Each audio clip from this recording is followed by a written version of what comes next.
Very good evening to all of you. चलिए हम लोग अब अपना सेशन स्टार्ट करते हैं। हम लोग अपना सेशन स्टार्ट करने से पहले ये बता देते हैं कि हम लोगों ने अपने लास्ट सेशन तक क्या सीखा और क्या समझा था। हमने सबसे पहले आपको एक इंट्रो लेक्चर लिया था जिसमें हमने क्या क्या हम थ्योरी और क्या क्या प्रैक्टिकल में कवर करने वाले हैं ये बताया था। थ्योरी की चर्चा थोड़ी ज्यादा कर लिया था क्योंकि बेसिक्स थी। उसके बाद हमने अपना सबसे पहला प्रैक्टिकल सेशन लिया था, वो था पैन कार्ड बनवाने के ऊपर। मैंने जब आपको पैन कार्ड बनवाना बताया था तो मैंने वहां पर आपको 4 मोड बताए थे। बेसिकली पहले 2 मोड बताए थे और सेकंड वाले मोड में 3 मोड और थे। तो पहला वाला जो मोड था वो ये था कि इनकम टैक्स पोर्टल पर आप डायरेक्टली आधार ओटीपी से इंस्टेंट पैन जनरेट करिए 15 मिनट के अंदर, जिसमें सिर्फ आपका नाम आएगा और डेट ऑफ बर्थ आएगी। ना तो पिताजी का नाम आएगा, ना फोटो आएगी, ना साइन आएगा। इसका ये ड्रॉबैक था। फायदा ये था कि 5 मिनट में पैन बन के आ जाता था, कोई पैसा भी नहीं लगता था। ये था इनकम टैक्स पोर्टल से। दूसरा ऑप्शन था एनएसडीएल से। इसमें 3 ऑप्शन थे, पहला आधार ओटीपी, दूसरा साइंड इमेज और फोटो अपलोड करने का, और तीसरा ऑनलाइन आपको अप्लाई तो करना है लेकिन ऑफलाइन डॉक्यूमेंट निकाल करके आपको पुणे के एड्रेस पर भेजना है। हमने पहले वाले ऑप्शन में तो सिंपली बताया था खाली नाम भरिए, आधार ओटीपी लगाइए, काम खत्म। इसका भी क्या नुकसान है, इसमें साइन का एक कॉलम बन के पैन पर आ जाता है बट साइन नहीं आएगा। फोटो जो आधार पर लगी है वही वाली आएगी। सेकंड वाले ऑप्शन में जो साइन आप अपलोड करेंगे, जो आप फोटो अपलोड करेंगे वो आ जाएगी। और थर्ड वाले ऑप्शन में तो आपको सारे फिजिकल डॉक्यूमेंट्स भेजने हैं। सबसे अच्छा ऑप्शन अगर कहें तो वो है तीसरा ऑप्शन, लेकिन थोड़ा लेंदी है प्रोसेस। पहले 2 ऑप्शन सिर्फ इंडिविजुअल के लिए हैं, लेकिन तीसरा वाला ऑप्शन सभी के लिए है। इंडिविजुअल भी है, एचयूएफ भी है, उसमें आपका पार्टनरशिप फर्म भी है, एलएलपी भी है, सोसाइटी भी है, ट्रस्ट भी है, गवर्नमेंट ऑर्गेनाइजेशन भी है, वगैरह वगैरह। सभी के लिए वो बात एप्लीकेबल होती है। ठीक होगी बात। मैंने आपको कल इसके बारे में ऑनलाइन कैसे अप्लाई करते हैं ये आपको बताया था। आज एक बार वापस से शुरू हो जाते हैं। चलिए अब आपको मेरी स्क्रीन दिखाई दे रही होगी। ये था मेरा टोकन नंबर जब हमने कल अप्लाई किया था। अब हम आपको शुरू से एक बार बता देते हैं क्या क्या किया था। सबसे पहले हमने गूगल क्रोम खोला था और यहाँ पर डाला था अप्लाई पैन ऑनलाइन। जैसे ही हमने लिखा तो हमारे पास एक सबसे पहली वेबसाइट आ गई, किसकी, ऑनलाइन एनएसडीएल की। अब इसमें 2 ऑप्शन आ रहे थे, एक पीला ऑप्शन था और एक नीला ऑप्शन था। पीले ऑप्शन में जब हम नई एप्लीकेशन देते हैं, मतलब ऐसा समझ लीजिए कि जब आप एक नई एप्लीकेशन देंगे तो आपको टोकन नंबर जनरेट होगा। बट अगर आपके पास ऑलरेडी टोकन नंबर है, कैसे है, पहले आपने न्यू एप्लीकेशन में पूरा डाटा भरा और एक टोकन नंबर जनरेट कर लिया। अब आपको उस टोकन नंबर से लॉगिन करना है, तो हमने टोकन नंबर कॉपी पेस्ट किया, अपनी ईमेल आईडी डाल दिया। ये मेरी ईमेल आईडी थी। क्या डेट ऑफ बर्थ थी, यहाँ पर डेट ऑफ बर्थ आपको उसकी डालनी है जिसका आप पैन कार्ड अप्लाई कर रहे हैं। तो शायद मुझे याद आता है कि 3 जून 2025 थी। एक बार देख लेते हैं भाई क्या थी, हमें भी याद करना पड़ेगा। हमारी पार्टनरशिप डीड थी, किसकी थी, तलवार ट्रेडिंग कंपनी की थी। और और 3 जून 2025 थी। परफेक्ट, सही याद है मुझे। चलिए, और हमने यहाँ पर I am not a robot कर दिया, 3 जून पर क्लिक कर दिया और सबमिट कर दिया। मेरे सामने एप्लीकेशन ओपन होकर के आ गई। इस एप्लीकेशन में देखो, पहला मोड है आधार बेस्ड ऑनलाइन पैन, मतलब ओटीपी लगाओ। तीसरा है पैन में सपोर्टिंग डॉक्यूमेंट स्कैन करके अपलोड करो, जैसे कि अपलोड साइन, स्कैन कॉपी या ई साइन। और तीसरा ऑप्शन था आप भर तो दो ऑनलाइन लेकिन सपोर्टिंग डॉक्यूमेंट आपको पुणे भेजना पड़ेगा। ठीक होगी बात, यही ऑप्शन हम एक्सरसाइज करेंगे। फिर बात आती है फीस की। फीस कितनी थी, अगर आप पैन कार्ड की फिजिकल कॉपी लेना चाहते हैं तो फीस ज्यादा थी, नहीं लेना चाहते हैं तो कम थी। ठीक होगी बात। अब हम लेना चाहते हैं, मान लो आप इंडियन रेजिडेंट हैं और ई केवाईसी कर रहे हैं तो 101 रुपए, फिजिकल मोड तो 107 रुपए। फिर आप फॉरेन अगर एड्रेस पर लेना चाहते हैं और ई साइन के जरिए स्कैन बेस्ड कर रहे हैं तो 1011 रुपए, अदरवाइज 1017 रुपए। अगर आप फिजिकल कॉपी नहीं चाहते हैं तो ये फीस आपकी कम हो जाएगी, और ये कितनी हो जाएगी, 66 रुपए और 72 रुपए। ठीक होगी बात। चलिए अभी हम फिजिकल कॉपी लेना चाहते हैं। अब आधार वाला डब्बा मेरा बंद हो गया है क्योंकि ये एक पार्टनरशिप फर्म है। पार्टनरशिप फर्म का कोई आधार नहीं होता। नेम एज पर आधार का डब्बा भी अगर आ भी रहा है तो भी आपको कुछ नहीं भरना है, क्योंकि जब आधार नहीं है तो क्या करेंगे। टाइटल मेसर्स तलवार ट्रेडिंग कंपनी, कौन सा नाम आप पैन कार्ड पर चाहते हैं, Talwar trading company. Date of birth बताइए 3 जून 2025। कोई जेंडर होता नहीं है तो ये कॉलम भी ब्लॉक आ रहा है। रजिस्ट्रेशन नंबर, मान लो आपकी पार्टनरशिप डीड मान लो आपकी पार्टनरशिप डीड मान लो आपकी पार्टनरशिप डीड रजिस्टर्ड है, रजिस्टर्ड अंडर पार्टनरशिप एक्ट 1932 के अंतर्गत अगर रजिस्टर्ड है। कैसे रजिस्टर होती है, हर सरकार, राज्य सरकार का ये डोमेन एरिया है कि वो हर पार्टनरशिप फर्म को रजिस्टर भी कर सकती है। सर क्या अनरजिस्टर्ड पार्टनरशिप फर्म वैलिड है, यस। क्या रजिस्टर्ड वैलिड है, यस। अगर रजिस्ट्रेशन हुआ है तो रजिस्ट्रेशन नंबर भरो। ये फील्ड ऑप्शनल है, मैंडेटरी नहीं है। कैसे पता चला, देखो ये लाल कलर का निशान लगा हुआ है ऊपर। डेट ऑफ बर्थ मैंडेटरी है क्योंकि लाल कलर का निशान है, बट रजिस्ट्रेशन नंबर मैंडेटरी नहीं है। ठीक होगी। क्या आप किसी और नाम से भी जाने जाते हैं, एक नाम पहले हम लोग जमाने में यूज करते थे, उर्फ। ठीक है, तो बड़े लोगों का नाम ऐसा होता था, जैसे मेरा नाम आकाश मल्होत्रा है तो घर में किसी ने रख दिया उर्फ। ठीक है, उर्फ के नाम से बुलाते हैं, तो ये उर्फ वाली बात है ना। उर्फ घर में छोटा नाम रख दिया, ठीक है, लल्लू, पप्पू, चोनू, मोनू, ठीक है, ऐसा वाला नाम है उर्फ वाला। तो कोई ऐसा है, अब पार्टनरशिप फर्म का क्या ही उर्फ रखेंगे। ठीक है, चलो इंडिविजुअल हो सकता है भाई, है ना। चलिए डिटेल्स ऑफ पेरेंट्स, अब पार्टनरशिप फर्म के माता पिता तो होते नहीं है, ये वाली बात इंडिविजुअल फर्म के लिए एप्लीकेबल होती है, ना माता ना पिता। ठीक है, अगर इंडिविजुअल होता तो ये ऑप्शन आपको भरना होता। अब हमने नेक्स्ट किया, कौन सी वाली इनकम आपके ऊपर एप्लीकेबल है, इनकम फ्रॉम बिजनेस। अदर्स का ऑप्शन एलिजिबल है। ठीक है, यहाँ पर अगर इस लिस्ट में कोई ऑप्शन आता तो वो वाला भरते, अदरवाइज अदर्स। इलेक्ट्रिसिटी का बिजनेस था इनका, इलेक्ट्रिकल वायर्स का। ठीक होगा। एड्रेस ऑफ कम्युनिकेशन, ऑफिस हमारा कम्युनिकेशन एड्रेस है, पूरा एड्रेस भरिए। तलवार ट्रेडिंग कंपनी, पूरा एड्रेस भरा, फलाना फलाना, मोबाइल नंबर भरा। क्या आपका कोई रिप्रेजेंटेटिव एसएससी है, नो नहीं है, नेक्स्ट कर दिया। ठीक होगी बात। अब बात आती है सबसे इंपॉर्टेंट बात, एरिया कोड क्या होगा, एओ टाइप क्या होगा, रेंज कोड क्या होगा, एओ नंबर क्या होगा। अब ये होता क्या है पहले ये समझ लेते हैं। सबसे पहले समझ लेते हैं, सबसे इंपॉर्टेंट बात है इस सेशन को, मतलब इस सेशन की पैन कार्ड तो अप्लाई करना शायद सभी लोग कर लें, लेकिन शायद इस सेशन की सबसे इंपॉर्टेंट बात है। चलिए चलिए, ये आपको दिख गया, मैंने इतना बता दिया आपको। न्यू स्लाइड कर लेते हैं।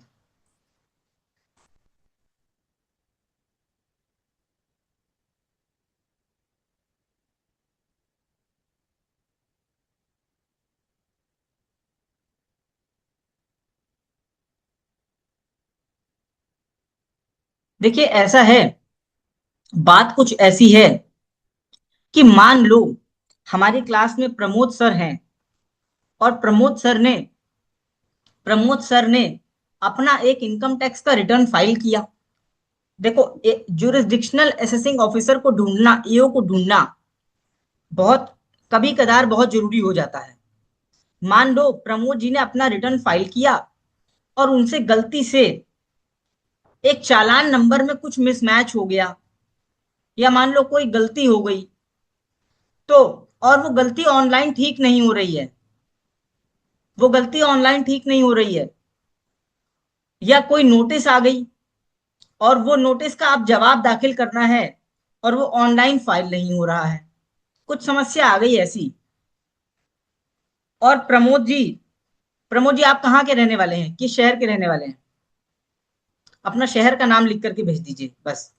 मान लो प्रमोद जी एक शहर के रहने वाले हैं, वहीं पर ये पले बड़े हैं, इनका जन्म हुआ, और इन्होंने अपना पैन कार्ड कभी पहले जमाने में बनवाया हुआ था, और अब ये उस गलती का सुधार करना चाहते हैं, बट ये जाएं किसके पास? कौन सुधार करेगा इनके पैन का? इनके पैन में अगर कोई गलती हो जाए तो कौन सुधार करेगा? अच्छा, बरवानी एमपी, तो एमपी के किसी शहर से आते हैं सर, ठीक है। तो अब इसको सुधार करेगा कौन? इसके आस, ये डिस्ट्रिक्ट है क्या या कोई कोई छोटा कस्बा है? डिस्ट्रिक्ट कौन सी लगती है? ठीक है, एमपी में चलो एक बढ़िया डिस्ट्रिक्ट है इंदौर, ठीक है, इंदौर, ठीक है। मान लो इनका जुरिडिक्शन एरिया इंदौर लगता है,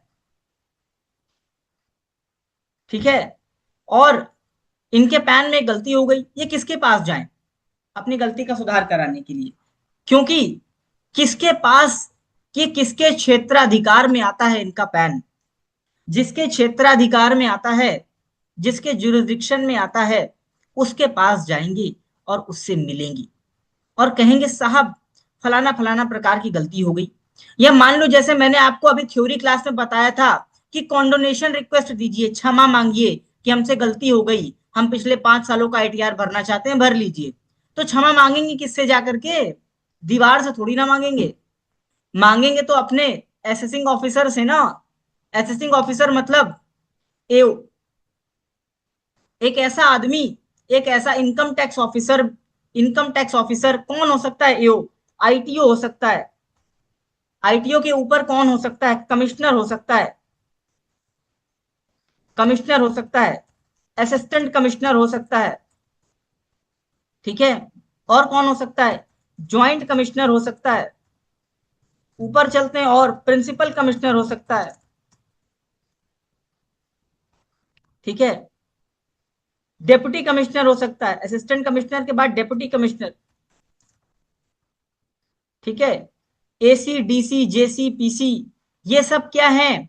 असेसिंग ऑफिसर हैं, असेसिंग ऑफिसर हैं।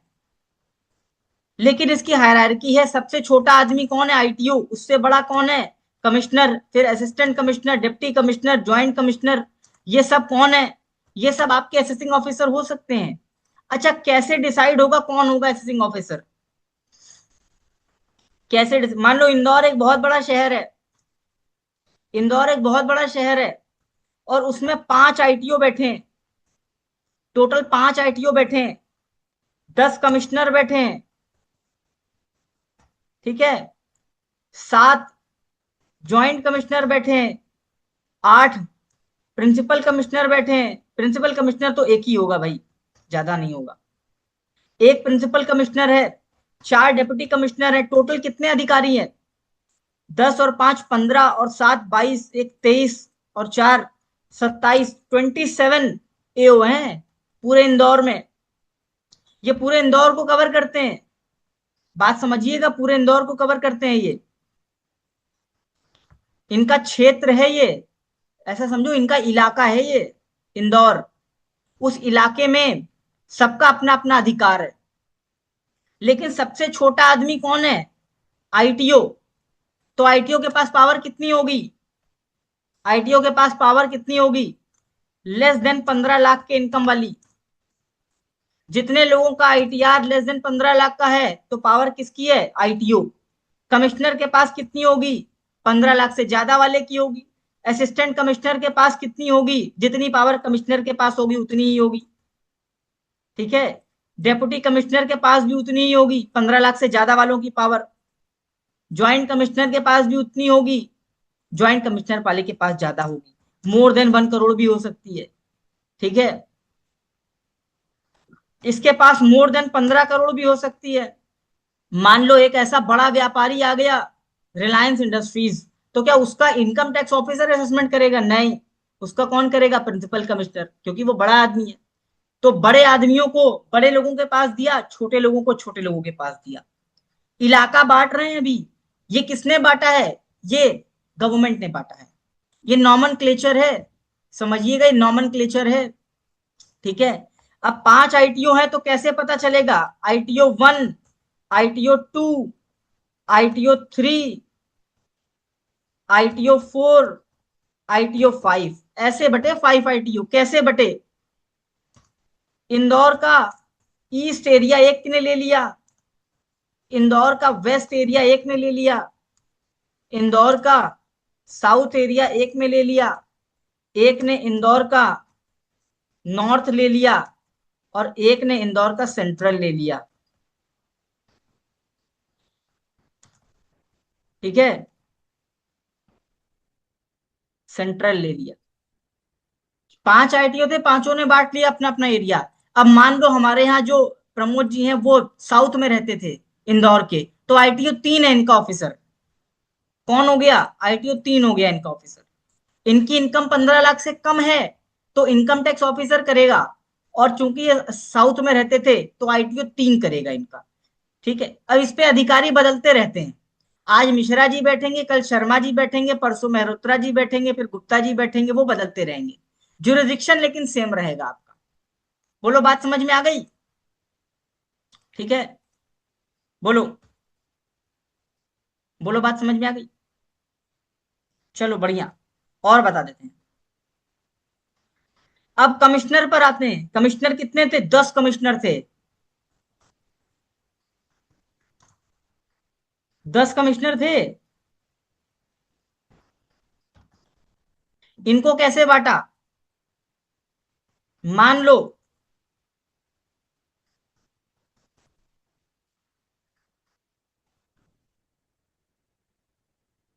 इनको पता है कैसे बांटा,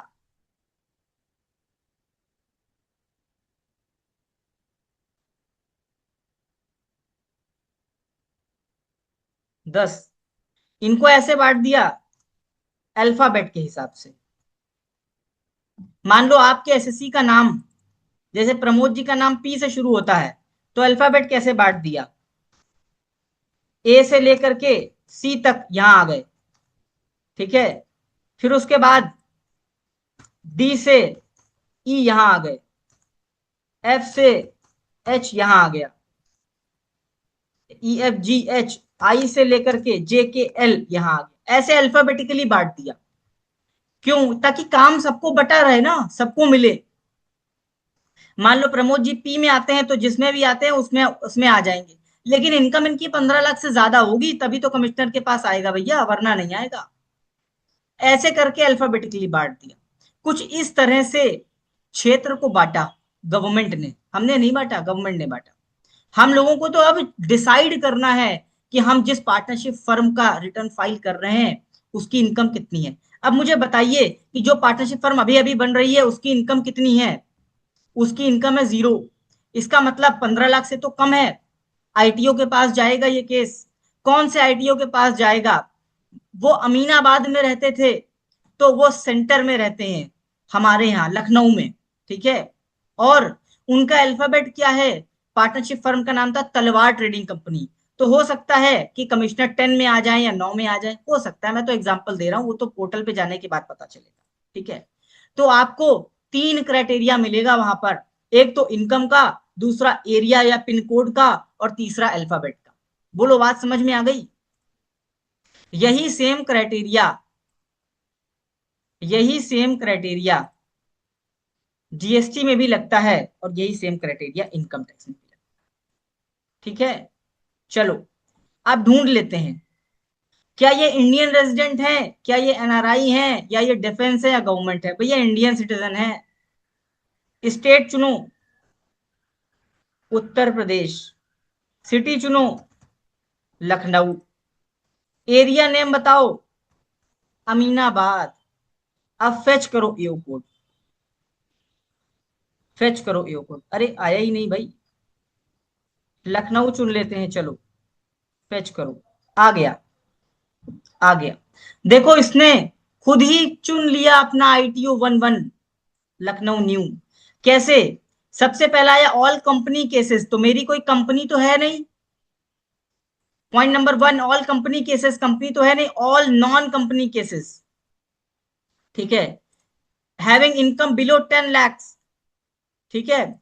और जिनका पिन कोड 226010 से लेके 226019 तक हो, तो 226018 हमारा पिन कोड भी है, ठीक है, ठीक है, ठीक है। अब यहां पर अल्फाबेट वाली बात नहीं मैच कर रही है, देखो ABD, जबकि है ये तलवार ट्रेडिंग कंपनी। कोई बात नहीं, कोई चीज नहीं भी मैच करेगी कोई दिक्कत नहीं है। देखो दो तीन क्राइटेरिया मैच कर गए, इनकम 10 लाख तक से कम है, और पिन कोड का क्राइटेरिया मैच कर गया, ठीक है। और इसने खुद ही डिसाइड करके बताया कि आपका एओ एओ कौन होगा, एओ आईटीओ 11 होगा, ठीक है। क्या आप कोई दूसरा भी डाल सकते हैं? हाँ, इससे मिलता जुलता अगर कोई और हो वो भी डाल सकते हैं, ठीक है। लेकिन एक बार जो डिसाइड हो गया वो बदलेगा नहीं, वो बदलवाने जाना पड़ता है, ठीक है। और जरूरत नहीं पड़ेगी उसकी। हमने आईटीओ 11 चुन लिया और नेक्स्ट किया। अब क्या कह रहा है? हमने अब अपना आईटीओ चुन लिया। अब कह रहा है कि आप ये प्रूफ अपलोड करिए, पार्टनरशिप डीड अपलोड करिए, पार्टनरशिप डीड अपलोड करिए। और डेट ऑफ बर्थ में कुछ भी नहीं लगाना है, ठीक है। अपलोड अपलोड तो करना नहीं है, इसका प्रिंट निकालना है, इसका प्रिंट निकालना है और इसके पीछे अटैच करना है। क्या क्या अटैच करना है? पार्टनरशिप डीड अटैच करनी है आपको, और सभी पार्टनर के आधार और पैन अटैच करने हैं, बस। डिक्लेरेशन कौन देगा? इसके पार्टनर देंगे। इसके पार्टनर कौन थे? Amit Talwar. In capacity of partner. Authorise signatory कब होगा? जब रिप्रेजेंटेटिव एसएससी हमने अडॉप्ट किया होगा, रिप्रेजेंटेटिव एसएससी किया होगा तब authorise signatory, otherwise partner. Place Lucknow में है ये, और डाल दिया। और अब हमने इसको क्या किया? सबमिट किया। अच्छा, कह रहा है कुछ हाईलाइटेड फील्ड्स हमने छोड़ दिए। क्या छोड़ दिया है? अच्छा ये छोड़ दिया है, तो यहाँ पर लखनऊ लिख देते हैं भाई। और क्या छोड़ दिया है? और कुछ नहीं छोड़ा। ठीक हो गई बात। अब हम इसको फिर से सबमिट करते हैं। लो भाई, एप्लीकेशन सबमिट हो गई, एप्लीकेशन सबमिट हो गई। अब ये क्या कह रहा है? प्रोसीड करिए और फीस का पेमेंट करिए। जैसे ही हम प्रोसीड करेंगे और फीस का पेमेंट करेंगे, तो इसका पेमेंट हो जाएगा, तो इसका पेमेंट हो जाएगा, ठीक है। पेमेंट होने के बाद, पेमेंट होने के बाद आप इसका प्रिंट आउट निकालेंगे, साइन करेंगे, पार्टनरशिप डीड को अटैच करेंगे, साफ साफ कॉपी, और इसको भेज देंगे कहां पर? मैं आपको एड्रेस बताता हूं,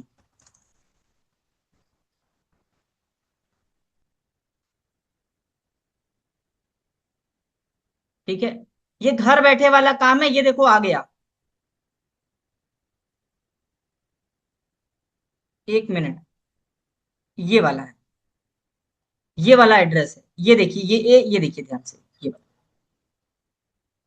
ये वाला पुणे का एड्रेस है, ये सफायर चैम्बर वाला। एनएसडीएल का ये कॉर्पोरेट ऑफिस है जो सारे पैन कार्ड प्रोसेस करता है, ठीक है। बस आप इसको क्या करिए, स्पीड पोस्ट कर दीजिए।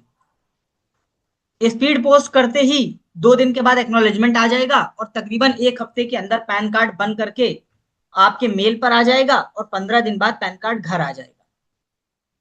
बोलिए भाई, बात समझ में आई? पैन कार्ड बनाने के सारे तरीके मैंने बता दिए, कोई भी तरीका आप यूज कर सकते हैं। मेरा पैन कार्ड बनाने का टॉपिक अब खत्म हो गया है, कोई डाउट हो तो आप पूछ सकते हैं। अब हम लोग अपने मेन काम पर आएंगे, अपने कल के सेशन से। और वो मेन काम है हमारा अब आईटीआर भरना। पैन कार्ड मैंने बता दिया। बोलिए, बात समझ में आ गई? कोई डाउट, कोई क्वेरी?